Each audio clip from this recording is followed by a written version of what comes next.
life vibrant in every atom. O hidden light shining in every creature. O hidden love embracing all in oneness. May each who feels himself as one with thee know he is also one with every other. What theosophist ought not to do, ఏమి చేయకూడదు అనే విషయాలు, ఏమి చేయాలనే విషయాలు కూడా తర్వాత చూద్దాం. చేయకూడదనే విషయాల్ని ఒకసారి బ్రీఫ్గా సూచించుకుందాం. బ్రీఫ్గా సో దట్ మనకి గుర్తుండడానికి బాగా మన మనసులో పదిలపరచడానికి.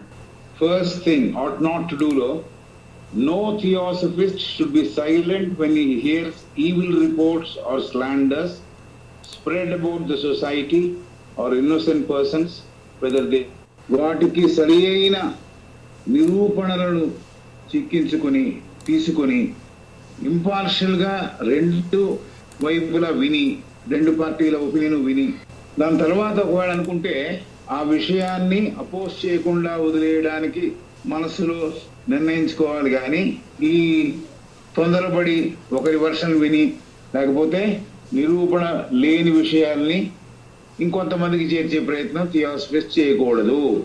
Right, you have no right to believe in evil. మనము దివ్యజ్ఞానంలో ఉన్నవాళ్ళము, దివ్యజ్ఞాన సభ్యులుగా ఉన్నవాళ్ళము, దివ్యజ్ఞానంతో జీవిస్తున్న వాళ్ళము. చెడు వైపు దృష్టి పెట్టడానికి వీల్లేదు. నమ్మకము, చెడు ఏదో జరిగింది అని ఎవరో చెప్పిన దాన్ని నమ్మాల్సిన పని లేదు. మీకు కొట్టిపారేయలేని ఏమి చేయాలి అంటే వాళ్ళని క్షమించగలగాలి అంటోంది. అలాగే ఎంత సున్నితమైన పనిష్మెంట్ ఇస్తారో అది ఆలోచించుకోండి అంటోంది. ఎలాంటి పనిష్మెంట్ సున్నితమైన ఇస్తారో చర్యలు ఎవరు చేస్తున్నా కూడా దానిని మనం ఆపగలగాలి. Never to allow injury to be done to the many. చాలా మందికి చేస్తున్నా, కొద్ది మందికి చేస్తున్నా ఈ విధానాన్ని ఎవరైతే తప్పు చేస్తున్నారో, ఎవరైతే బాధ కలిగిస్తున్నారో అది ఆపగలగాలి. ఒక ఇన్నోసెంట్ పర్సన్ సఫర్ అయినా, ఒక ఇన్నోసెంట్ పర్సన్ ఏమీ తెలియని వాడికి ఇది బాధ కలిగినా కూడా మనం సహించకూడదు. ఈ గిల్టీని ఎవరైతే అపరాధం చేసి ఉన్నారో వాళ్ళని ఆపకుండా మనం ఉండకూడదు. వాళ్ళని ఆపాలి, వాళ్ళని ఆపగలగాలి. ఆపి సున్నితంగా వాళ్ళకి ఏమి శిక్ష వేస్తారో, ఎలా తెలియజెపుతారో తెలియజెప్పండి అని చెప్పింది. No theosophist ought to be contented with an ideal or frivolous life. ఒక గమ్యము లేని, ఉద్దేశ్యము లేని, ఎండుటాకులాగా ఎగిరిపోయే జీవితాన్ని దివ్యజ్ఞాని జీవించకూడదు. అలాంటి జీవితం జీవించకూడదు అని చెబుతోంది. తనకి తను మంచి చేసుకోకపోగా ఇతరులకి మంచి చేయకుండా ఉండడం హర్షించదగిన విషయం కాదు. Doing no real good to himself and still less to others. మిగతా తనకి తను చేసుకోకపోవడం ఒకటి, మిగతా వాళ్ళకి అసలు చేయకపోవడం. తనకే చేసుకున్నవాడు ఇతరులకి ఏం చేస్తాడు? అలా ఉండడం తగదు. He should work for the benefit of the few who need his help if he is unable to toil for humanity. మానవాళికి అందరికీ నేను సహాయపడలేనేమో, నా దగ్గర వనరులు సరిపోవు, నా దగ్గర శక్తి లేదు, నా దగ్గర టైం లేదు. కొంతమందికైనా చిత్తశుద్ధితో నేను హెల్ప్ చేస్తా, సహాయపడతా. ఇది నేను చేయాల్సిన పని అని చెబుతోంది. అలాగే దివ్యజ్ఞాన సమాజంలో ఉన్న ఉద్దేశాలని, కారణాలని ముందుకు తీసుకెళ్లే ప్రయత్నం చేయాలి. ఒకవేళ అలా చేయనప్పుడు, ఈ ఉద్దేశాలని ముందుకు తీసుకెళ్ళలేనప్పుడు, ఊరికే మెంబర్స్గా ఉంటూ నటిస్తున్నప్పుడు, ఆహార వ్యవహారాలలో దివ్యజ్ఞానిగా అందరికీ కనపడేట్టుగా జీవిస్తున్నప్పుడు, అలాంటి వాడు దివ్యజ్ఞాన సమాజంలో ఉండడానికి అర్హుడు కాడు, ఉండక్కర్లేదు అని చెప్పింది. No one is asked to give more than he can afford. ఎవరు కూడా వారు ఎంత అయితే ఇవ్వగలరో అంతే ఇవ్వాలి. కానీ అతను ఇవ్వలేని మొత్తాన్ని అతను ఇవ్వాలి అని మనం ఎప్పుడు అనుకోవటం లేదు. ఎంత ఇవ్వగలడో అంత మొత్తం, అది టైం కావచ్చు, భక్తి కావచ్చు, లేకపోతే ఒక విషయం మీద ఉండే గురి కావచ్చు, అలాగే డబ్బు కావచ్చు. శ్రమదానం చేయొచ్చు, సమయదానం చేయొచ్చు, లేదు ధనదానం కూడా చేయవచ్చు. ఎంత తనలో ఉంటే, తనలో అంత శక్తి ఉంటే అంతే చేయమంటున్నాడు, ఎక్కువ చేయొద్దు అని చెబుతూ. అది దివ్యజ్ఞానం చెప్పే విషయం. ఇది అయిన తర్వాత ఇవాళ క్వశ్చన్లోకి వద్దాం. What comes next?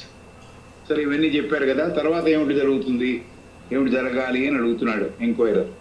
What comes next? No working member, ఇది కూడా చదివేశామమ్మా, అయినా చదివేస్తా, చివరి చదివేశాం ఇది. No working member should set too great value on his personal progress or proficiency in theosophical studies, but must be prepared rather to do as much altruistic work as lies in his power. He should not leave the whole of the heavy burden and responsibility of the theosophical movement on the shoulders of the few devoted workers. Each member ought to feel it his duty to take what share he can in the common work and help it by every means in his power. So ఇది కూడా మనం నిన్న చూసాము. ఏ పని చేసే member కూడా, సభ్యుడు కూడా తన పర్సనల్ ప్రోగ్రెస్కి ఎక్కువ విలువ, ఎక్కువ సమయం కేటాయించవచ్చు. దాని గురించి ఎక్కువగా మాట్లాడుకోకుండా ఉంటే గొప్పవాడు. No working member should set too great value, నేను ఇది చేశాను అని చెప్పక్కర్లేదు. కాబట్టి పర్సనల్ ప్రోగ్రెస్ని ఇతరులకు తెలియజెప్పే ప్రయత్నం చేయక్కర్లే. అలాగే దివ్యజ్ఞాన వాంగ్మయాన్ని చదివిన తర్వాత దాంట్లో బాగా అభినివేశం ఏర్పడి నాకు చాలా విషయాలు తెలిసిన తర్వాత, విషయాలు తెలిసినంత మాత్రాన అదోదే గొప్ప ప్రక్రియగా అందరికీ చేసి చూపించక్కర్లేదు. జీవించడం మోర్ ఇంపార్టెంట్ అని దాని అర్థం. అలాగే నిష్కామ కర్మ చేయడం చాలా ఇంపార్టెంట్ వర్క్. ఏదో రికగ్నిషన్ కోసమో దేనికోసమో పాటుపడడం సరి అయినది కాదు. ఎవరో కొంతమంది పనిచేస్తున్నారు, కొంతమంది భారాన్ని వాళ్ళ భుజాల మీద మోస్తున్నారు, దివ్యజ్ఞాన సమాజంలో యాక్టివ్గా పనిచేస్తున్నారు. కాబట్టి నేను పని చేయక్కర్లేదని నేను విశ్రాంతి తీసుకోవడానికి వీల్లేదు. నేను కూడా నాకు ఎంతైతే వీలవుతుందో, ఎంతైతే నేను వాళ్ళకి సహాయపడగలను, ఆ సహాయపడడంలో నా దగ్గర ఉన్న వనరుల్ని వెచ్చించాలి, నా శక్తిని ధారపోయాలి అని చెప్పింది. Right. Enquirer is asking now, this is but just what comes next. అదే క్వశ్చన్ మళ్ళీ, this is but just what comes next. ఇది న్యాయంగానే ఉంది, న్యాయపరంగానే ఉంది, తర్వాత ఏం జరుగుతుంది? Answer theosophist is giving.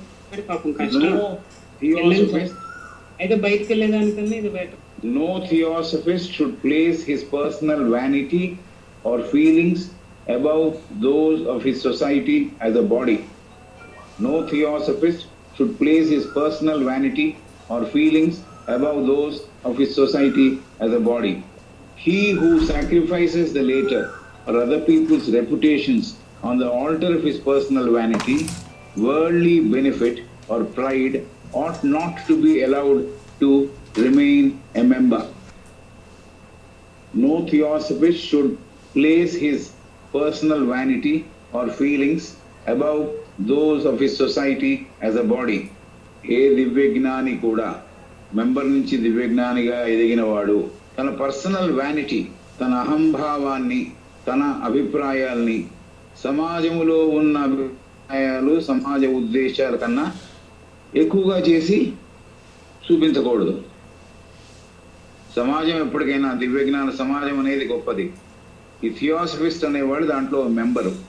కాబట్టి ఈ థియోసఫిస్టు పర్సనల్ వ్యానిటీ, తనలో ఉన్న చదువు వల్లనేమి లేకపోతే స్థితి వల్లనేమి కలిగిన ఒక అహంభావాన్ని ప్రదర్శించకూడదు. తన అభిప్రాయాల్ని సమాజ అభిప్రాయాల కన్నా గొప్పవిగా తెలియచేయకూడదు. He who sacrifices the later or other people's reputations on the altar of his personal vanity, worldly benefit or pride ought not to be allowed to remain a member. అభిప్రాయము, సమాజంలో ధ్యేయాలు, మాట్లాడుతున్నారు. సమాజంలో ఉన్న అభిప్రాయాలు, సమాజంలో ఉన్న ధ్యేయాలు, ఇతరుల యొక్క రెప్యుటేషన్ అంటే వాళ్ళకున్న గౌరవ మర్యాదలు, వీటినన్నిటినీ నాకు అహంభావం ఉంది కదా అని నాకు అహంభావముగా, నా అహంభావంలో దానిని ముంచేసి దాంట్లో ఆల్టర్ అంటే ఆ ఒక బలి పీఠం లాంటిది. ఆల్టర్ అంటే యాక్చువల్గా దేవాలయంలో ఉండేది. ఇప్పుడు ఈ పర్సనల్ వ్యానిటీ ఆల్టర్ అంటే, నా అహంభావంతో కూడిన ఆల్టర్ అంటే, అహంభావం దగ్గర సిచ్యుయేషన్ కానీ సమాజ అభిప్రాయాన్ని కానీ చేయకూడదు అని చెబుతోంది. ఈ హూ సాక్రిఫైసెస్ ద లేటర్, సమాజ అభిప్రాయం, ఆర్ అదర్ పీపుల్స్ రెప్యుటేషన్, ఇతరుల గౌరవ మర్యాదలని, సమాజంలో ఉన్న అభిప్రాయాలని, సమాజంకు ఉన్న అభిప్రాయాలని తన అహంభావం అనే ఒక విషయంని కంపేర్ చేస్తూ ఆ బలిపీఠం మీద దాన్ని సాక్రిఫైస్ చేయకూడదు అని చెబుతోంది. He who sacrifices the later or other people's reputation on the altar of his personal vanity, అహంభావం అనే ఒక పీఠం మీద, worldly benefit or pride ought not to be allowed to remain a member. అలాంటి వారికి గర్వము, అలాంటి వారికి ప్రపంచిక బెనిఫిట్స్ ఏవో వస్తాయని దురుద్దేశంతో కనుక ఉంటే అలాంటి వాళ్ళని మెంబర్గా ఉండడానికి పర్మిషన్ ఇవ్వక్కర్లేదు, వాళ్ళు ఉండక్కర్లేదు అని. They not be allowed to remain as a member. He who sacrifices the latter or other people's reputations on the altar of his personal vanity, worldly benefit or pride ought not to be allowed to remain as a member. అతను అహంభావానికి, అతని ప్రాపంచికమైన ఏవైతే benefits వస్తాయో దానికి, అలాగే గర్వానికి, ఇతరుల రెప్యుటేషన్ని, సమాజంలో ఉన్న ధ్యేయాలని బలి చేయకూడదు. అలాంటి వారిని సమాజంలో, దివ్యజ్ఞాన సమాజంలో ఉండడానికి అనర్హులు, వాళ్ళని ఉంచడానికి వీలు లేదు, వాళ్ళే తొలగిపోవాలి ఒక రకంగా.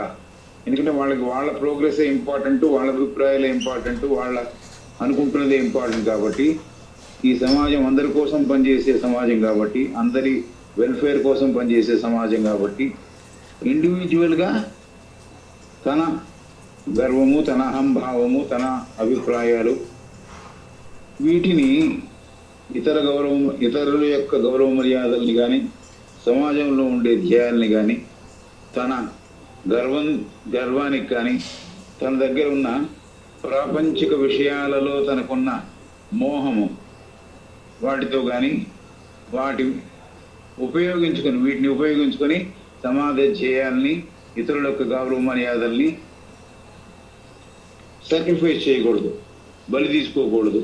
అలాంటి వారు మెంబర్గా ఉండక్కర్లేదు అని చెబుతోంది. One cancerous limb diseases the whole body. One cancerous limb disease whole body. శరీరానికి వచ్చిన ఒక క్యాన్సరస్ లింబ్ అంటే ఏ భాగానికైనా క్యాన్సర్ సోకితే అది దేహాన్నంతా కూడా పాడు చేస్తుంది. కాబట్టి ఒక మెంబర్ లాంటి వాడు ఉన్నా కూడా సమాజం అంతా కూడా, దివ్యజ్ఞాన సమాజం అంతా కూడా, బయట సమాజం అంతా కూడా పాడవడానికి అవకాశం ఉంది అని చెప్పింది. This is just what comes next అనేది ప్రశ్న. మళ్ళీ బాగా ఈ విషయం మనస్సులో రఘునాథ్ గారు చెప్పినట్టు ఈ విషయంలో మునగడానికి మళ్ళీ చదువుతున్నా. No theosophist should place his personal vanity or feelings above those of his society as a body. No theosophist should place his personal vanity or feelings above those of his society as a body. కాబట్టి ఇది first చేయాల్సింది. He should not think that అతని అహంభావం, అతని అభిప్రాయాలు more important than theosophical societies or for that matter general societies. అభిప్రాయము కాదు అనేది బాగా గుర్తెరగాలి అతను.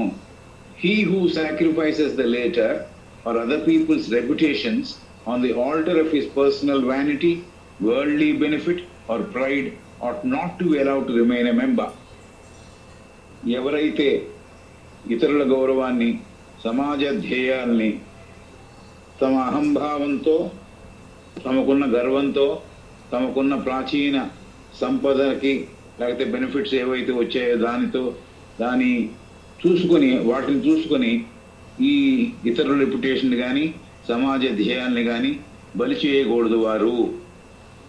అలా ఒకవేళ ఉంటే వారు దేంతో సమానం అంటే, దేహానికి, దేహంలో ఉన్న ఒక భాగానికి, చేతికో కాటికో ఏదో ఒకటి, చేతికో కాలికో దేనికో దానికి క్యాన్సర్ వస్తే ఎలా తీసేస్తామో, cancer limb diseases the whole body, ఎలాగైతే క్యాన్సర్ వల్ల బాడీ అంతా కూడా పాడవుతుందో ఒక భాగానికి వచ్చినా, అలా ఒక మెంబర్ ఇలా ఉన్నా కూడా సమాజానికి నష్టం చేకూరుస్తాడు అనేది చెబుతోంది. Next question. Enquirer is asking, is it the duty of every member to teach others and preach theosophy? Is it the duty of every member to teach others and to preach theosophy? ప్రతి member యొక్క duty, ప్రతి member యొక్క బాధ్యత థియాసఫీని ఇతరులకు బోధించడము, దీని గురించి preach చేయడం, practice చేసిందే ప్రీచ్ చేయాలి. ప్రీచ్ అనేది మటుకు అర్థం చేసుకుంటే ఇతరులకు తెలపడం, ఇతరులకు బోధ చేయడం అనే అర్థం వస్తుంది. ఇప్పుడు దీంట్లో అంతర్లీనంగా మనం అర్థం చేసుకోవాల్సింది ఏమిటంటే, అతను అడిగిన క్వశ్చన్లో ప్రీచ్ అంటే what you preach you should practice అనేది మనకు తెలవాలి. అతనేం అడుగుతున్నాడంటే, ప్రతి మెంబర్కి ఈ థియాసఫీ అందరికీ బోధ చేయాలి అనేది బాధ్యతగా ఇవ్వబడినదా? Is it the duty of every member to teach others, ఇతరులకి థియాసఫీని తెలియజెప్పే ఒక బాధ్యత ఇవ్వబడిందా? Theosophist is answering, it is indeed, yes, నిజమే అది అని చెబుతోంది. It is indeed. No fellow has a right to remain idle on the excuse that he knows too little to teach. It is indeed, నిజంగా అదే ఇతరులకు తెలియజెప్పాలి అంటూ, no fellow has a right to remain idle on the excuse that he knows too little to teach. నాకు చాలా తక్కువ తెలుసు ఇతరులకు బోధపరచాలంటే అని ఒక మిషతో ఊరికే ఉండడం, సోమరిపోతులాగా పని చేయకుండా ఉండడం చేయకూడదు.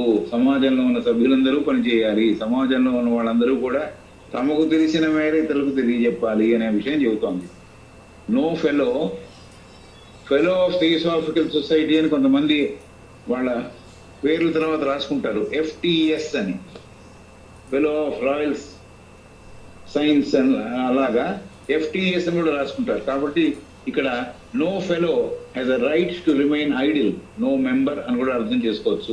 No fellow has a right to remain idle, పని చేయకుండా, సమాజం కోసం పని చేయకుండా ఊరికే సమయం గడిపేవాడు ఉండకూడదు. అలాంటి వాడు ఉండకూడదంటే సభ్యత్వం తీసుకుని పని చేయకుండా ఉండకూడదు అని.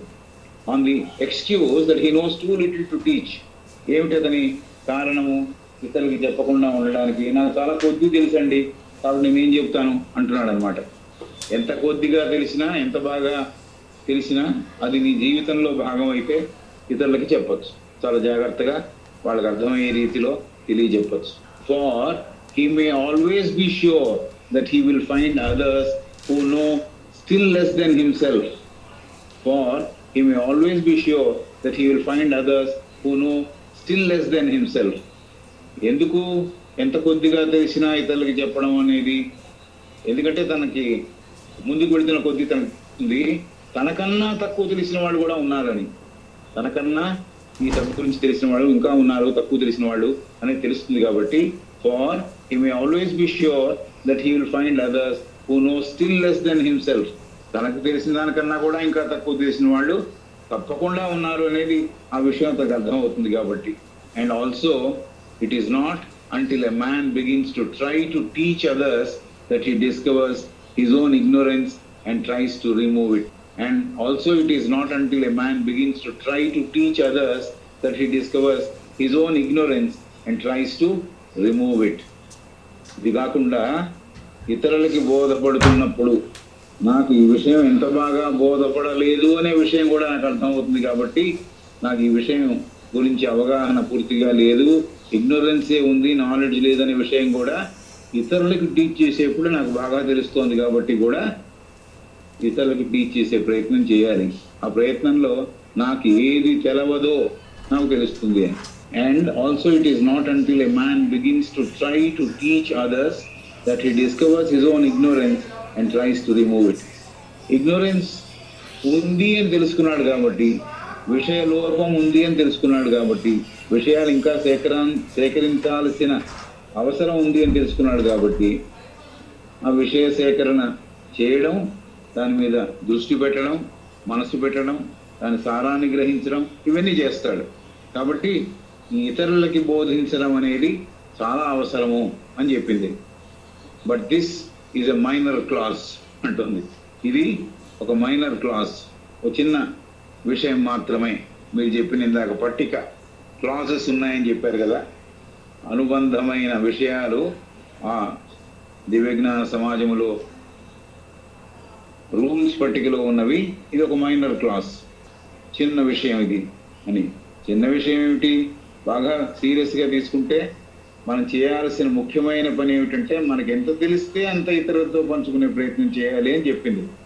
ఏది చిన్నది ఏం చెబుతోందంటే, నాకు తెలియని విషయాన్ని తెలుసుకోవాలి అనే ప్రయత్నం చేయడం, తెలుసుకున్న విషయాన్ని నేను గుర్తించడం, నాకేది తెలియదో అది గుర్తించడం, దాన్ని ఆ విషయాన్ని బాగా అధ్యయనం చేసి నేర్చుకోవడం, ఇది చాలా ఇంపార్టెంట్ అని. సో మళ్ళీ ఒకసారి చదువుతా ఈ answer. Is it the duty of every member to teach others and preach theosophy? ఇతరులకి బోధపరచడం దివ్యజ్ఞ ప్రతి మెంబర్ యొక్క బాధ్యతనా? It is indeed. అవును. No fellow has a right to remain idle on the excuse that he knows too little to teach. No fellow has a right to remain idle on the excuse that he knows too little to teach. నాకు కొద్దిగానే తెలుసు అని చెప్పి చెప్పకుండా ఉండడం, ఇతరులకి బోధపరచకుండా ఉండడం, ఐడిల్గా ఉండడం, ఈ పని చేయకుండా ఉండడం చేయకూడదు. ఏ మెంబరు చేయకూడదు. For he may always be sure that he will find others who know still less than himself. ఎందుకంటే తను ముందుకు పెడుతున్న కొద్దీ అతనికన్నా తక్కువ తెలిసిన వాళ్ళు కూడా ఉన్నారనే విషయం తనకు బోధపడుతుంది. And also it is not until a man begins to try to teach others that he discovers his own ignorance. ఇతరులకి బోధపరుస్తున్నప్పుడే నాకు ఏ విషయం పూర్తిగా అర్థం కాలేదనే విషయం నాకు తెలుస్తుంది. కాబట్టి అక్కడ ఏ గ్యాప్స్ ఉన్నాయో ఆ గ్యాప్స్ని ఫిల్ చేయడానికి మళ్ళీ అధ్యయనం చేసి బాగా తెలుసుకునే తెలుసుకున్న విషయాన్ని ఇతరులకి బోధపరిచే ప్రయత్నం చేయవలను అని చెప్పింది. ఇది ఎంత తెలిస్తే అది బాగా క్షుణ్ణంగా తెలుసుకుంటే, ఎంత తెలిస్తే అది బాగా క్షుణ్ణంగా తెలుసుకుంటే దానిని మామూలు కాన్వర్సేషన్లో చెప్పచ్చు, మామూలు కాన్వర్సేషన్లో అవతల వాళ్ళతో పంచుకోవచ్చు. కాబట్టి వాళ్ళు అలాంటి మామూలు కాన్వర్సేషన్స్లో కన్వే చేసిన దివ్యజ్ఞానమే చాలా బాగా ఇతరులను హత్తుకుంటుంది. ఊరికే లెక్చర్ అంతా కూడా కొటేషన్స్తో నింపేసి, వాళ్ళు చెప్పిన కొటేషన్ ఇది, వీళ్ళు చెప్పిన కొటేషన్ ఇది, వీళ్ళు ఇది చెప్పారు, దాన్ని చెప్పారని ఈ కొటేషన్స్ వాడడం ఎందుకు వాడాలి లెక్చర్లో?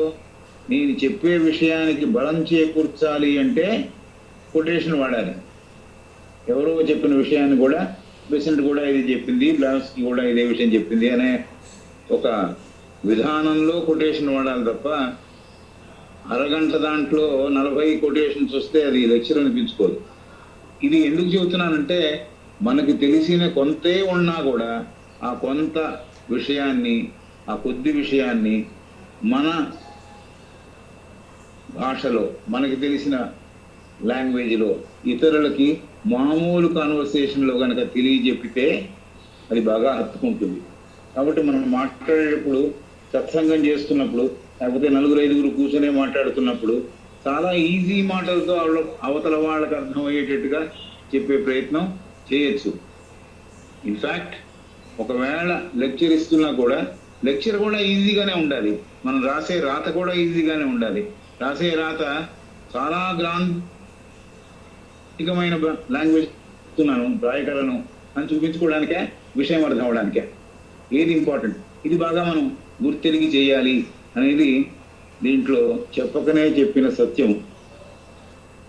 ఇది మనం చాలా బాగా దృష్టిలో పెట్టుకుని నాకేం రాదండి అని మొదలు పెట్టకుండా, లేకపోతే నాకు ఇంత పెద్ద సబ్జెక్ట్ నాకు ఇవ్వడం జరిగింది, అయితే నాకు ఇచ్చిన సమయం చాలా తక్కువగా ఉంది అని ఆ సమయాన్ని ఇంకో 2-3 నిమిషాలు వేస్ట్ చేయకుండా సమయాన్ని కంప్లీట్గా వాడుకుంటూ, ఎలా వాడుకుంటే సమయాన్ని పూర్తిగా ఆ సబ్జెక్ట్ మీదకే వాడతాము, అలాగే సబ్జెక్ట్లోకి ఇమీడియట్గా వెళ్ళిపోతూ సబ్జెక్ట్ నుంచి అటు ఇటు వెళ్లకుండా సబ్జెక్ట్ మీదే దృష్టి పెట్టి సబ్జెక్ట్ గురించి బాగా అవగాహన పెంచుకొని ఆ విషయాన్ని సేకరించి వాటిని తెలియజెప్పే ప్రయత్నం చేయడం ఇతరులకి బోధపరచడంలో చేయాల్సిన సులువులు. ఇది మనం చాలా జాగ్రత్తగా అవలంబించాల్సిన practice. There should be a difference. We are not preaching like people who are preaching in church. మన అనుభవంలో ఉన్న విషయాలనే మనం చెబుతున్నాం. ఊరికే నాకు తెలిసిన విషయం, నేను చదువుకున్న విషయం చెప్పడం కాదు. చదువుకొని అర్థం చేసుకొని ఆ సారాన్ని నాలో ఇముడ్చుకొని తద్వారా వచ్చిన జ్ఞానంతో ఇతరులకి చిన్న చిన్న మాటలతో చెప్పే విషయమే మనం చేయాల్సిన దివ్య జ్ఞాన బోధ. కాబట్టి ఇది చాలా ముఖ్యమైన డ్యూటీ అని ఆవిడ చెప్పింది. రైట్, నెక్స్ట్ క్వశ్చన్కి వెళదాం.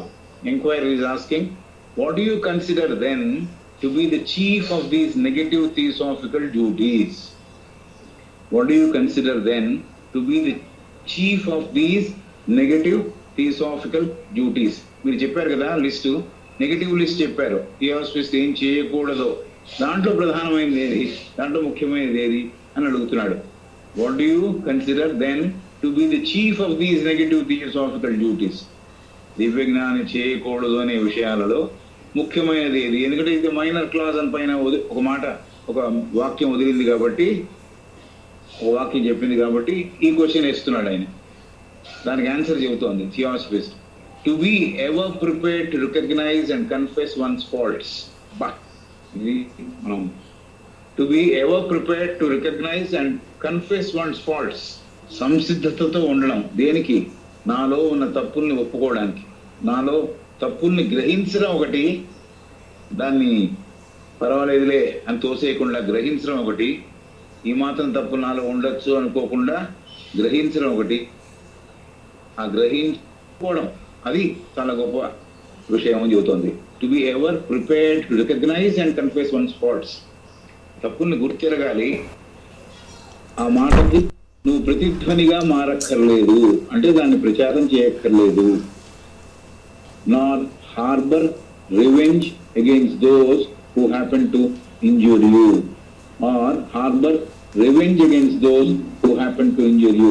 నీకు బాధ కలిగించారు, నీకు వారి చర్యల వల్ల, వారి మాటల వల్ల నీకు దెబ్బ తగిలింది, అయినా వారి అగెయిన్స్ట్ గా, వారి మీద నేను ఎటువంటి పగ తీర్చుకోను.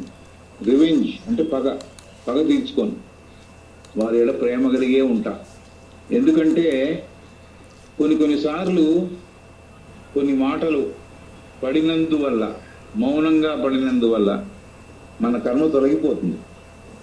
దానిని యాక్సెప్ట్ చేయకుండా వాదించినందువల్ల కర్మ తొలగదు. అప్పుడు ఈ విషయాన్ని కూడా మనం గమనించి, కొంతమంది మనని ఒకవేళ అభాండమే వేస్తున్నాడు, లేదు నా తప్పుని ఎత్తి చూపుతున్నాడు, హాయిగా తీసుకోవడమే. ఎస్, ఆ ఉన్న తప్పు ఏదో సవరించుకోవడే మార్గం ఉంటే సవరించుకోవడం, తప్పు లేకపోతే దాన్ని వదిలేయడం. కాబట్టి ఈ విషయం ఈ ఆన్సర్లో చెప్పింది ఆమె.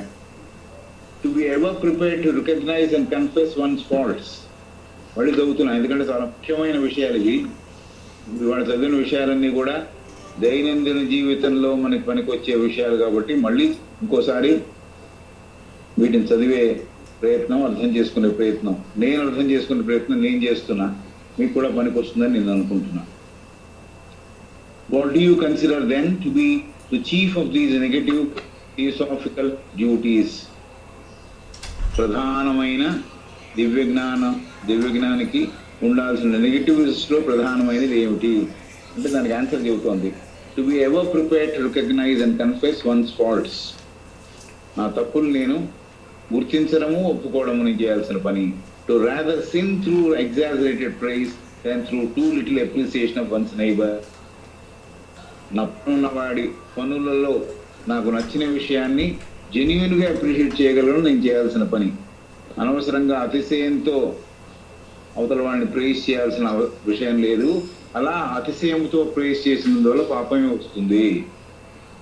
Never to backbite or slander another person. ఒక మనిషి వెనకాల మాట్లాడడం, అతని మీద లేనిపోనివి చెప్పడం, అభాండాలు వేయడం చేయకూడదు. Always to say openly and direct to his face anything you have against him. అతని మొహం మీదే అతని గురించి ఒకవేళ వ్యక్తీకరించాల్సిన భావం ఏదైనా ఉంటే అతనికి తెలియజెప్పు. అది సౌమ్యంగానే తెలియజెప్పచ్చు. ఇది ఈ పని చేశారండి, ఇలా కాకుండా ఇలా చేస్తే ఉంటే బాగుంటుందేమో అని కూడా చెప్పచ్చు. అతన్ని కడిగి పారేయాల్సిన అవసరం లేదు. బట్ ఫేస్ మీదే చెప్పొచ్చు, ముఖం అతను ఉన్నప్పుడే అతనితో చెప్పొచ్చు. ఇది చెబుతోంది. Never to make yourself the echo of anything you may hear against another. ఇతరుల గురించి విన్న మాటకి నువ్వు ప్రతిధ్వనిగా మారి దానికి ఇంకొంత ప్రచారం కల్పించక్కర్లేదు. Not harbour revenge against those who happen to injure you. ఎవరైతే నాకు బాధ కలిగిస్తున్నారో, నాకు నొప్పి కలిగిస్తున్నారో వారి ఎడ హృదయంలో పగ తీర్చుకోవాలి అనే విషయాన్ని చేర్చకుండా ఉండడం. పగ తీర్చుకోకుండా ఏం చేయాలి? వాళ్ళని కనుక వాళ్ళలో ఉండే గుణం తొలగిపోవాలి అనుకుని నేను ప్రార్థన చేయగలిగితే అది వాళ్ళకి హెల్ప్ చేస్తుంది. వాడు ఇలా చేస్తున్నాడు, ఇలా చేస్తున్నాడు, ఇలా చేస్తున్నాడు అని నేనంటే ఆ గుణం వాళ్ళలో పెరుగుతుంది.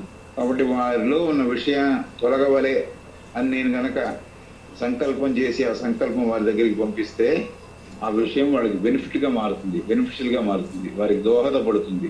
అలా కాకుండా నేను వారి నెగిటివ్ దాని మీద ఫోకస్ పెట్టి, వాళ్ళలో ఉన్న నెగిటివ్ క్వాలిటీ మీద ఫోకస్ పెట్టి ఆ నెగిటివ్ క్వాలిటీనే మళ్ళీ మళ్ళీ మళ్ళీ మళ్ళీ మళ్ళీ మళ్ళీ గుర్తు చేసుకుంటే ఆ నెగిటివ్ క్వాలిటీ వారిలో బలపడుతుంది. కాబట్టి don't harbour revenge against those who happen to injure you. నీకు ఎవరైతే కీడు తలపెట్టారో, కీడు చేశారో వారి ఎడ పగ తీర్చుకుంటానని మటుకు అనుకోకు. అలాంటి పగ అనే విషయాన్ని నీ హృదయంలో చేర్చుకోకు అని చెబుతాను. రైట్, నెక్స్ట్ క్వశ్చన్కి వెళదాం.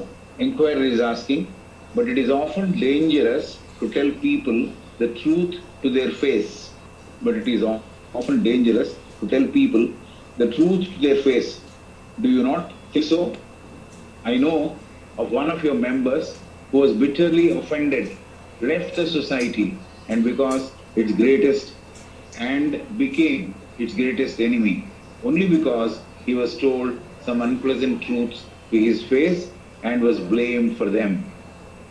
ఒక విషయాన్ని ఇతను ఉటంకిస్తున్నాడు. ఏమిటది? But it is often dangerous to tell people the truth to their face.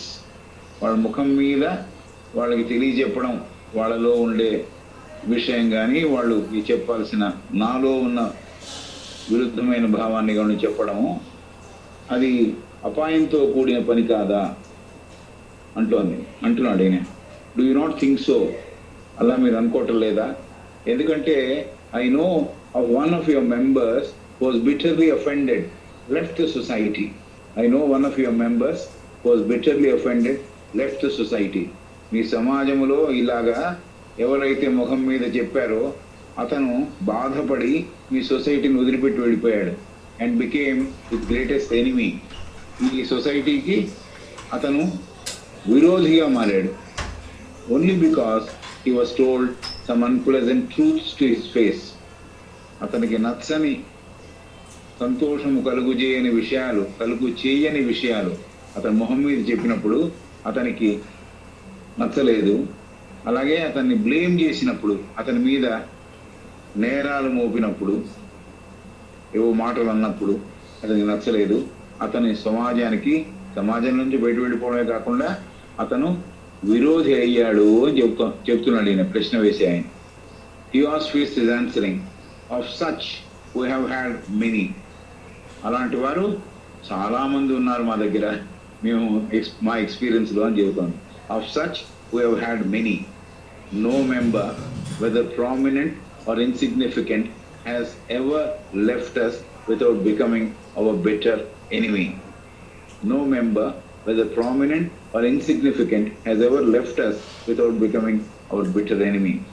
మాకు మా సొసైటీ నుంచి వెళ్ళిపోయిన చాలా గొప్ప మెంబర్ అయినా, చెప్పుకోవడానికి అంత గొప్ప మెంబర్ కాకపోయినా వారు వెళ్ళిపోయినప్పుడు ఇన్సిగ్నిఫికెంట్ అంటే అతనికి సిగ్నిఫికెన్స్ లేదు, అతనికి పెద్ద ప్రామినెన్స్ లేదు, అతను ఉన్నందుకు గుర్తింపు లేదు, కానీ మెంబర్ ఉన్నాడు.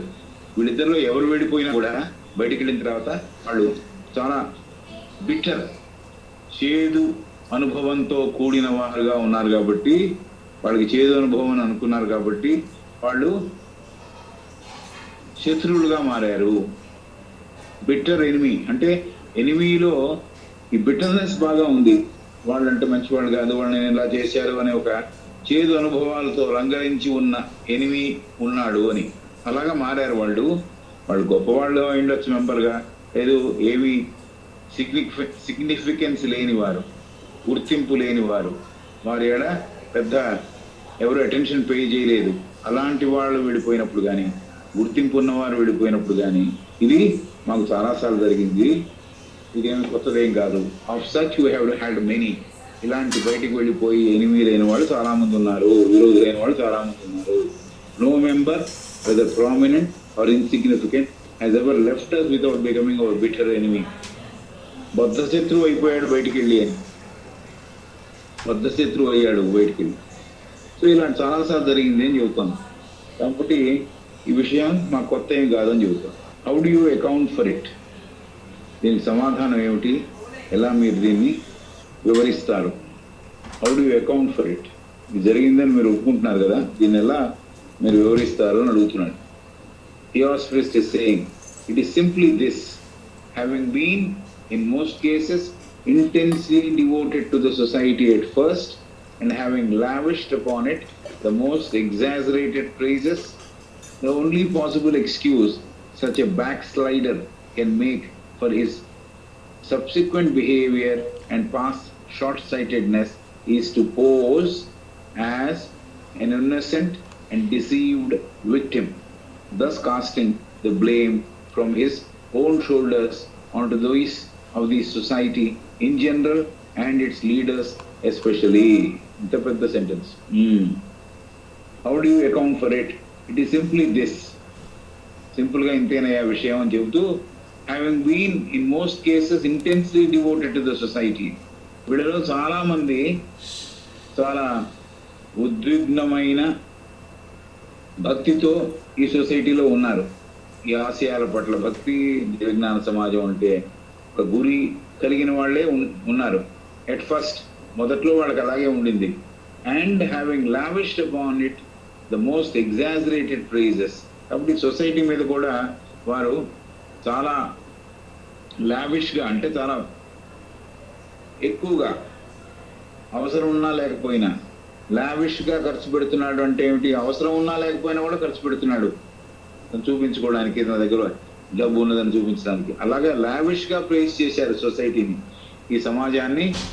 అవసరం లేనప్పుడు కూడా ఎంత అవసరం ఉంటే అంత ప్రైజ్ చేయాలో దానికన్నా ఎక్కువగా ప్రైజ్ చేసిన వాళ్ళు ఉన్నారు. It is simply this: having been in most cases intensely devoted to the society at first and having lavished upon it the most exaggerated praises. అతిశయంతో కూడిన ప్రైజ్ వాళ్ళు ఈ సొసైటీ మీద కురిపించారు. అతిశయంతో కూడిన ప్రైజ్, పొగడతలు చోట్ల తెగడత కూడా ఉంటుంది. బట్ పొగడతలు వాళ్ళు చేశారు అని చెబుతోంది మేము. లావిష్గా, ఎక్సెసివ్గా. The only possible excuse such a backslider can make for his subsequent behavior, ఒకటే కారణం, ఒకటే ఎక్స్క్యూజ్, ఒకటే కారణం చెబుతాడు అతను వెనక్కి జారిపోయినందుకు, సొసైటీకి ఎగెన్స్ట్గా మారినందుకు. బ్యాక్ స్లైడర్ అంటే వెనక్కి వెళ్ళినవాడు, వెనక్కి జారినవాడు. వాడు ఒకటే కారణం చెబుతాడు, ఒకటే రీజన్ చెబుతాడు, ఎక్స్క్యూజ్ చెబుతాడు. ఎక్స్క్యూజ్ అంటే ఏదో కారణం ఉండాలి కదా డిఫర్ అయ్యి వెళ్ళిపోవడానికి. ఆ ఎక్స్క్యూజ్ చెప్తాడు ఆ బ్యాక్ స్లైడర్ అనేవాడు.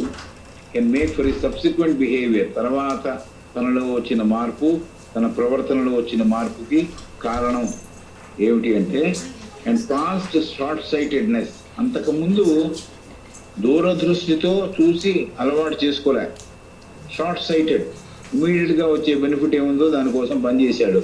కాబట్టి షార్ట్ సైటెడ్నెస్ ఉంది అతనిలో. షార్ట్ సైటెడ్నెస్ ఉన్నందువల్ల ఇమీడియట్గా పని జరగాలి అనుకున్నాడు కాబట్టి కొన్ని పనులు చేశాడు. అందువల్ల అతను ఇప్పుడు మారిన బిహేవియర్లో ఈ సొసైటీ అంటే సరిగ్గా లేదు, మంచిది కాదు అనుకుంటున్నప్పుడు, అతను ఎప్పుడైతే ఈ అభిప్రాయంలో వెనక్కి జరిగి ఉన్నాడో అతనికి కారణము, పాసిబుల్గా కారణం ఏముంటుంది ఆ బ్యాక్ స్లైడర్కి అంటే, can make for his subsequent behaviour and past shortshot is to pose as an innocent and deceived victim.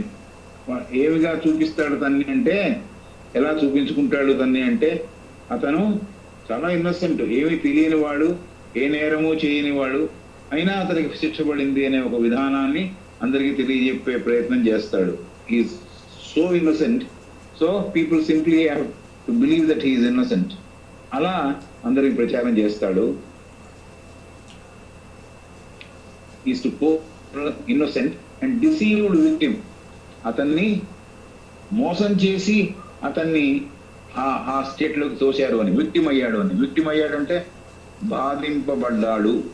ఆ మెంబర్లో వచ్చిన పరివర్తనకి మార్పు ఏమిటంటే, అతను అనుకుంటున్నాడు వెనక్కి జరిగేటప్పుడు షార్ట్ సైటెడ్నెస్ గుర్తొస్తోంది. అంతకుముందు ఎలా ఉన్నాడు, ఈ సొసైటీని చాలా లావిష్ గా ప్రైజ్ చేస్తూ ఉన్నాడు, పొగడతలకు గురి చేస్తూ ఉన్నాడు, మామూలు కన్నా కూడా ఎక్కువగా పొగిడాడు.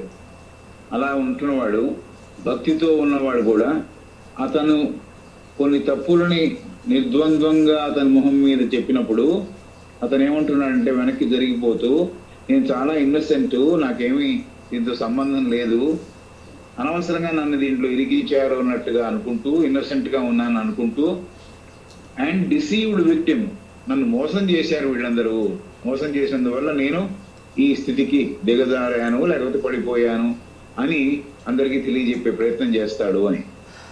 thus casting the blame from his own shoulders onto those of the society. కాబట్టి తన మీద, తన భుజస్కంధాల మీద ఉన్న నేరాన్ని సమాజము మీద తోయడానికి ప్రయత్నిస్తాడు. thus casting the blame from his own shoulders onto those of the society in general. సాధారణంగా ఇదే జరుగుతుంది.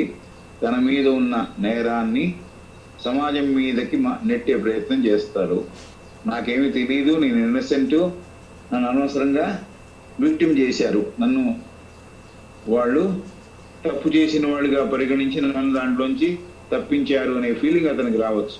thus casting the blame from his own shoulders onto those of the society in general and its leaders especially. అక్కడున్న ఎవరైతే ఆ సమాజంలో leaders ఉంటారో, moment ముందరికి తీసుకెళ్లే నాయకులు ఉంటారో, లేకపోతే ప్రెసిడెంట్, సెక్రటరీ ఎవరో ఉంటారో, వారిని బ్లేమ్ చేస్తాడు. ఇది జరిగే పని అంట. It is simply this, having been in most cases intensely devoted to the society at first. మొదట్లో అతను చాలా చాలా భక్తి కలిగి, ఈ ధ్యేయాలయాల భక్తి కలిగి ఉన్నవాడే. And having lavished upon it the most exaggerated praises, అతిశయంతో కూడిన పొగడతలకి సొసైటీని పొగిడిన వాడే. The only possible excuse such a backslider can make for his subsequent behavior, only possible excuse, ఒకటే కారణం చూపించగలతను. ఏమిటి? వెనక్కి జరిగిపోతూ ఈ సొసైటీలోంచి బయటికి వెళ్ళిపోతూ చెప్పగలిగిన కారణం ఏమిటంటే, ఆ కారణము తనకున్న షార్ట్ సైటెడ్నెస్ వల్ల వచ్చింది కాదు అని అనుకోకుండా, తను సరిగ్గా చూడకుండా, తను అర్థం చేసుకోకుండా ఉన్నాడని అర్థం చేసుకోకుండా ఏమంటున్నాడంటే, to pose as N innocent, to pose as ఎన్, నిజంగా ఇన్నోసెంట్ కాదు, అతను ఇన్నోసెంట్ గా పోజ్ పెడుతున్నాడు, అంటే నటిస్తున్నాడు. Pose as N innocent and deceived victim, తను మోసం చేసేశారు, నాకేమీ తెలియదు అన్నట్టుగా ఇతరులు గ్రహించాలని పోజ్ చేస్తున్నాడు. అలాంటి వాడు ఉన్నారు. thus casting the blame of this from his shoulders onto those of the society. తన భుజస్కంధాల మీద ఉన్న నేరాన్ని లేకపోతే గిల్ట్ని ఇతరుల మీదకి, సొసైటీ మీదకి తోసేస్తున్నాడు. ఇన్ జనరల్ సాధారణంగా సొసైటీ మీద తోస్తారు. స్పెషలీ ప్రత్యేకంగా ఆ సొసైటీ యొక్క నాయకుల మీద, సొసైటీ యొక్క లీడర్స్ మీద కూడా అతను తన దురభిప్రాయాల్ని ప్రాచుర్యంలోకి తెస్తాడు అని. Such persons remind one of the old fable about the man with a distorted face who broke his looking glass in the belief that it reflected his countenance crookedly. Such persons remind one of the old fable about the man with a distorted face who broke his looking glass in the belief that it reflected his countenance crookedly. ఇది ఒక పాత కథని గుర్తు చేస్తోంది. అవలక్షణాలు ఉన్న ముఖం గలవాడు తన మొహాన్ని అద్దంలో చూసుకుని, ఈ అద్దం సరిగ్గా చూపించటం లేదు అని అద్దాన్ని విరిచేశాట, అద్దాన్ని పగలగొట్టాట. కాబట్టి అలాంటి వాడిలాగా సో అతని లో క్రికెట్నెస్ ఉంది, అతని మొహంలో అవలక్షణాలు ఉన్నాయని కాదు, అద్దం సరిగా చూపించట్లేదని అద్దాన్ని పగలగొట్టాడు. ఇది ఈ కథకి నాకు గుర్తు వచ్చే విషయము. అలాంటి వాళ్ళు చాలా మంది సొసైటీని వదిలిపెట్టి పోయారు అని చెబుతోందామె. మళ్ళీ ఇది ఒకసారి చదువుదామా? నెక్స్ట్ క్వశ్చన్ పెద్దదా చిన్నదా? చాలా పెద్ద ఆన్సర్ కాబట్టి we cannot spend much time on the next question and answers, but we'll read this only. But it is often dangerous to tell people the truth to their face. Do you think so? I know of one of your members who was bitterly offended, left the society and became its greatest enemy only because he was told some unpleasant truths to his face and was blamed for them. ఒక member నాకు తెలుసు, ఈ సొసైటీలోంచి బయటికి పంపించినప్పుడు అతను బద్ధశత్రువు అయ్యాడు అని చెబుతున్నాడు.